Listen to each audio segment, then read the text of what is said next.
三成係乜鬼嘢嚟嘅咧？佢係一種讀法，例如果有一個同學仔俾個老師捉走咗，啲人問啦，喂，佢做啲乜嘢啊？又睇9成9都係俾人捉去鬧咧，即係話啦，佢絕大部分嘅機會都係俾人捉去鬧嘅意思。又或者啦，幾時你會見到咧？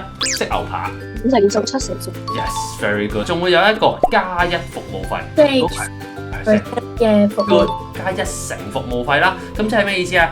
成即係講緊幾多10%。咁所以呢一個3成我要寫百分數，就即係30%。考下大家，1成就即係講緊10%。如果得到呢一個咧，覺得係5% 嘅，嗰個1俾我；50%嗰個2俾我。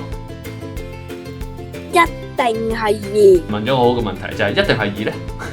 唔係啊，我係一定嘅，一定我係個詞語嚟嘅。就係一定係2，因為而家個問題。唔係。好嚟啦，開估啦，係5%啊。1係講緊10啊嘛，咁所以半啊，咪即係10再相一半咯。咁有陣時咧，你會見到啲再奇怪啲嘅嘢嘅，啱先都提過㗎啦。9成9又即係幾多%？ 90.9。99，佢就咁去到呢個位嘅啫，佢唔會有小數位嘅。咁如果佢係90.9咧，佢就唔會用個成嚟叫㗎啦，咪用百分之幾多咯？OK，就係咁簡單。咁